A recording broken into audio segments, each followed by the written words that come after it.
यानी अपने लिए इस विषय का अच्छी तरह से तत्व को समझने का प्रयास करना चाहिए। क्यों? अगर तत्व में कहीं किसी की भूल हो जाएगी तो निश्चित है वो भूल ही भूल बनी रहेगी। तो सम्यक विकल्प अपने अंदर में निर्णय करना चाहिए, क्योंकि दो किस्म के इस विषय में लोग होते हैं। एक वो होते हैं कि जो बोलते नहीं सर्वथा प्रत्यक्ष में अपनी आत्मा को जानता हूँ, और एक वो होते हैं जो कहते साम्यवहारिक प्रत्यक्ष में अपनी आत्मा को स्वानुभव प्रत्यक्ष जान रहा हूँ। तो अनुभव प्रत्यक्ष जो हैं छद्मस्त अवस्था में वो साम्यवहारिक प्रत्यक्ष है, और केवल ज्ञान की अपेक्षा से तो परोक्ष ही हैं। और केवल ज्ञान के द्वारा जो केवली अपनी आत्मा को जानते हैं वो साक्षात प्रत्यक्ष हैं। तो इस प्रकार से साक्षात प्रत्यक्ष और साम्यवहारिक प्रत्यक्ष में दोनों में अंतर करना चाहिए। छद्मस्त प्राणी साम्यवहारिक प्रत्यक्ष के द्वारा अपनी आत्मा को जानते हैं, अपनी आत्मा को समझते हैं। हम सब उस आत्मा को सम्यक प्रकार से समझें और सम्यक तरह से जान करके अपने स्वानुभव प्रत्यक्ष का तो आनंद लेते ही रहना चाहिए और उसमें सक्रिय होना चाहिए। क्योंकि अगर हम साम्यवहारिक प्रत्यक्ष का भी आश्रय ना ले सके तब तो कभी भी ज्ञान कर्मों का क्षय ही नहीं हो सकता है और केवल ज्ञान भी नहीं हो सकता है। केवल ज्ञान की उत्पत्ति में साम्यवहारिक प्रत्यक्ष एक कारण माना जाता है, एक माध्यम और एक साधन माना जाता है। जब भी केवल ज्ञान होगा तो परोक्ष ज्ञान के द्वारा ही तो होगा। परोक्ष ज्ञान के विषयभूत जो साम्यवहारिक प्रत्यक्ष है उसके द्वारा ही होगा। इसलिए इस विषय में किसी प्रकार का संदेह ना रखते हुए हम उस साम्यवहारिक प्रत्यक्ष के द्वारा कर्मों का संवर निर्जरा करके केवल ज्ञान को प्राप्त करें और उस साक्षात प्रत्यक्ष आत्मा का संवेदन करते हुए अनुभव करते हुए सिद्धत्व को प्राप्त करने का पुरुषार्थ करें। यह इस गाथा का तात्पर्य है। ओम नमः। आचार्य श्री कुंद देव 325वीं गाथा में यह कहते हैं कि अनेन क्रमेण किम कृतं भवतीति चेत् अतः आह। अर्थात इस प्रकार का जो क्रम से कथन किया गया है कि मुनि जो प्रज्ञा श्रवण मुनि हैं उनके द्वारा बताए गए स्थानों का जिन्होंने निरीक्षण किया है और ऐसे स्थानों में मुनिजन असमय में यानी रात्रि इत्यादि के समय में उनके द्वारा निश्चित या निर्धारित या सांकेतिक स्थानों पर ही परिहार्य परिस्थिति में मलमूत्र का परिक्षेपण करें। और इसके आगे कहते हैं पदिठवणा समिदीवी पदिठा समिदीविया तेनेव कमेण वर्णिदा होदी वो शरणिज्जं दव्वं वो शरणिज्जं दव्वन्तु थण्डले वो सिरन्तस्य वो शरणिज्जं दव्वं जो त्यागने योग्य द्रव्य है ऐसे पदार्थ के लिए कह रहे हैं थंडले वो सरंतस्य। थंडिल यानी जो जला हुआ है या प्राशुक है या निर्जंतुक है ऐसे स्थान पर उसका त्याग करें। पदिठवणा समिदिवी तेणेव कमेण वर्णिदा होदी। प्रतिष्ठापन समिति इसी क्रम से वर्णित होती है या उसका इसी क्रम से वर्णन किया गया है। तेनेव उक्त क्रमेण प्रतिष्ठापना समिति अपि वर्णितः व्याख्याता भवति। इस ही क्रम से प्रतिष्ठापन समिति अपि, जो प्रतिष्ठापन समिति है वह प्रतिष्ठापन समिति भी वर्णिता व्याख्याता भवति। वर्णिता यानी वर्णन की गई है अथवा उसका व्याख्यान किया गया है। तेन उक्त क्रमेण, इस कारण से कहे गए क्रम के अनुसार विसर्जनीयम त्यजनीयम, जो विसर्जनीय यानी त्यजनीय त्याग करने योग्य ऐसे द्रव्य के लिए स्थंडले व्यावर्णितः स्वरूपे विसृजतः परित्यज्यतः प्रतिष्ठापन शुद्धि स्यात् इति। तैसे द्रव्य के लिए स्थंडिल का अर्थ होता है व्यावृत, अर्थात जो प्राशोक है या निर्जंतुक स्थान है उसमें ही विसर्जन करना चाहिए। इसका नाम प्रतिष्ठापन समिति है। एता भी समिति भी सह विहरन किंचित किम विशिष्टः स्यात् इति आह। इस प्रकार की समितियों के साथ विहार करते हुए मुनि किस प्रकार की विशेषता से युक्त होते हैं, तो कहते हैं एदाहिंसया जुतो समितिः महिं विहरमाणोदो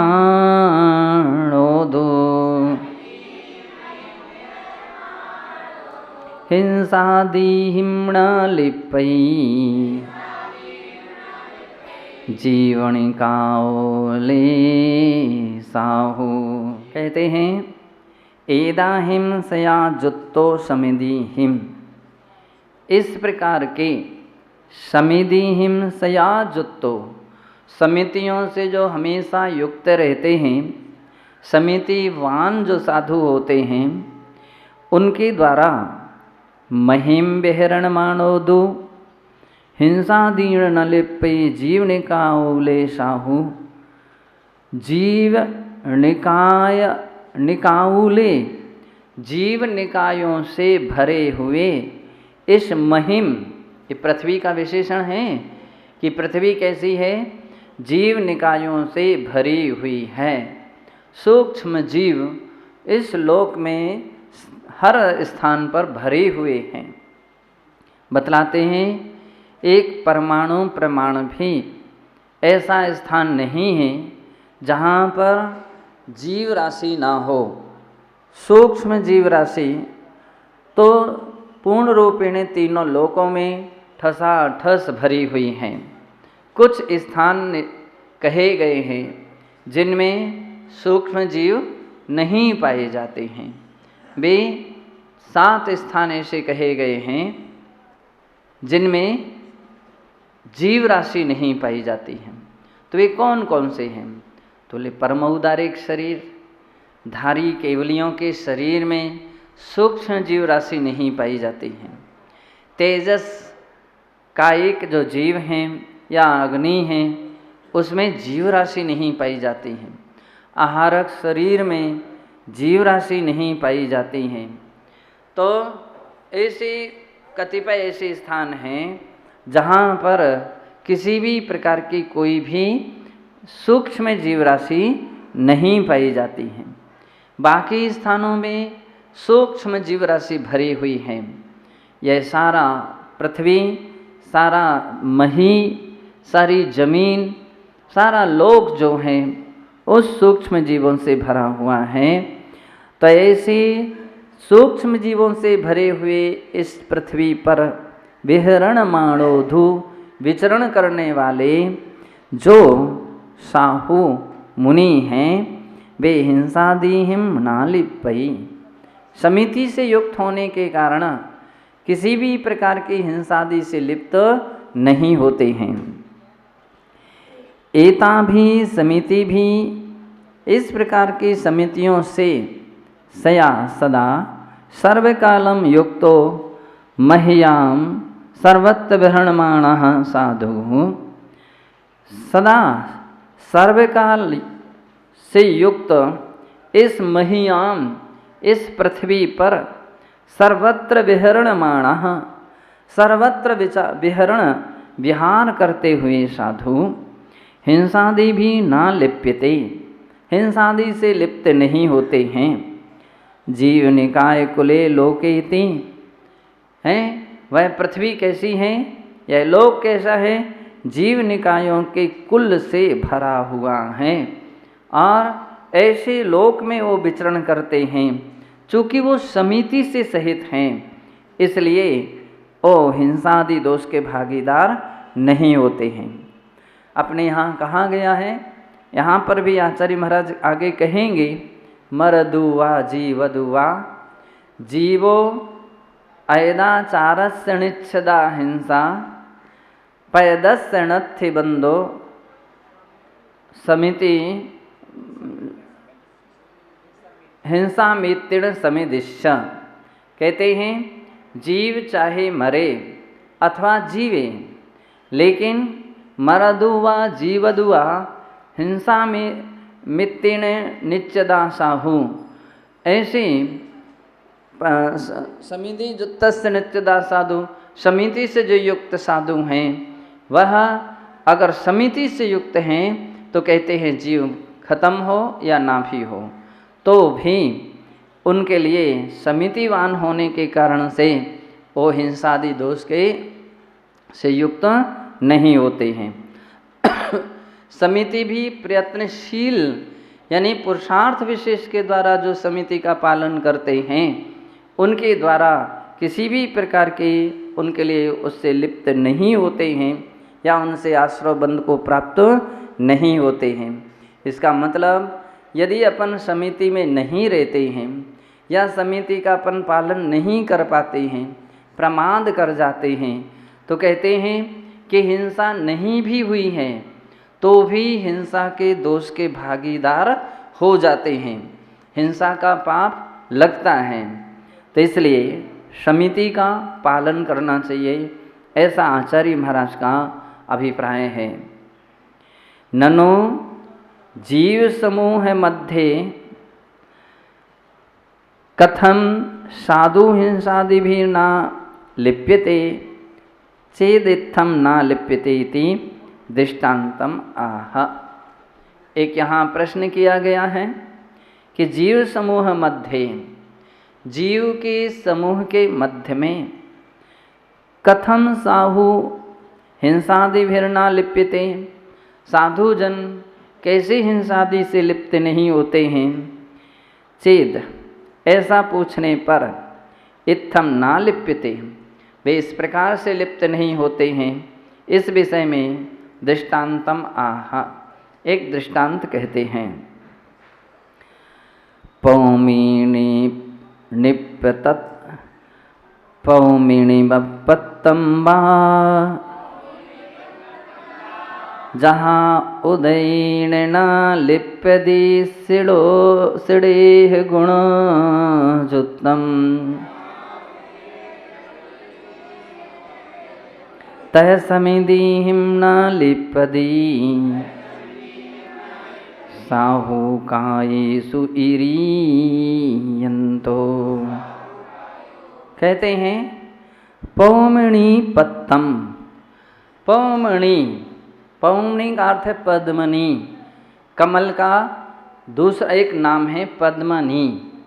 तो पद्मनी यानी कमल के पत्ता जहाँ उदयन न लिप्यति सिड़ेह गुणजुत्तम, कहते हैं स्नेह गुण से लिप्त ना होने के कारण या उसके अंदर में स्नेह गुण ना होने के कारण उदयन न लिप्यति, उदक यानी जल से लिप्त नहीं होता है। अपन कभी देखें कि कमल का जो पत्ता होता है तो उस कमल के पत्ते के ऊपर पानी की बूंदें ठहरती नहीं हैं। कितना भी पानी बरसता है, मूसलाधार भी पानी बरसता है, लेकिन उसका बरसता हुआ पानी भी उसके पत्ते से निकलता निकलता चला जाता है और उसकी बूंदें ढड़कती ढड़कती चली जाती हैं। और उसके समय कदाचित एक आध बूंद बैठ भी रुक भी जाए तो भी विशेषता ये होती है कि वह सूर्य की किरणों से वो ओस सूख तो सकता है अथवा हवा के माध्यम से वो गिर जाएगी, लेकिन कमल से वो लिप्त नहीं हो। कमल उस पानी की बूंद को सोखता नहीं है और सोखने के नहीं सूख पाता है तो उसका मुख्य कारण कहा गया कि उस कमल के अंदर में क्या नहीं था, उसके अंदर में चिकनापन नहीं था। इस कारण से चिकनाई गुण से युक्त कमल का था। स्नेही गुण जुत्तम, वो क्या था, स्नेह गुण से युक्त होने के उपरांत भी उसके अंदर में पानी चिकने घड़े पर पानी ठहरता नहीं है। इसी प्रकार से चिकने पत्ते पर पानी ठहरता नहीं है। यहाँ आप चिकने का अर्थ क्या लेना है, और चिपकने वाला चिकना नहीं, अपितु जिस पर पानी की बूंद आते ही ढल जाए वो चिकनाई ले लेना चाहिए। तो ऐसे स्नेह गुण के कारण से उसके ऊपर क्या होता है, पत्ते पर पानी नहीं ठहर पाता है। तह उसी प्रकार से समिधि हिमना लिप्पदि साहु काये सुईरियंतो, उसी प्रकार से ईरियंतो काये सुईरियंतो साधु, शरीर से ईरिया समिति का पालन करते हुए या देखकर चलते हुए उन साधुओं के लिए वे साधु कायेण ना लिपई कहते हैं। तो समिधि हिम, और वे साधु समिति से युक्त हैं, इस कारण से ना लिप्पदिम, वे कर्म से लिप्त नहीं होते हैं, यानी उनके लिए कर्म का आश्रय या कर्म का बंध नहीं होता है। पद्मिनी पत्रम जले वृद्धिंगतम अपि यद उदकेने ना लिप्यते, पद्मिनी पत्र यानी कमल पत्र जल में वृद्धिंगत अपि, जल के बढ़ने के उपरांत भी यथा उदकेने ना लिप्यते, जैसे जल से वह लिप्त नहीं होता है, क्योंकि स्नेह गुण युक्तम, स्नेह गुण से युक्त होने के कारण यथा तथा समिति भी सह विहरण साधु, उसी प्रकार से समिति से युक्त साधु विहार करते हुए भी पापेने ना लिप्यते, पाप से लिप्त नहीं होते हैं। कायेषु जीवेषु तेषां वा मध्ये विहरन्नपि यत्न परो यतः इति, शरीर से अथवा शरीर में जीवों में तेषां मध्य विहरन, उन जीवों के मध्य या शरीरधारी जीवों के मध्य विचरण करते हुए वे साधु भी यदि यत्न पर हैं, सावधान हैं, समिति के साथ गमनागमन करते हैं, तो वे कर्मों से लिप्त नहीं होते हैं, ऐसा इस गाथा में कहा है।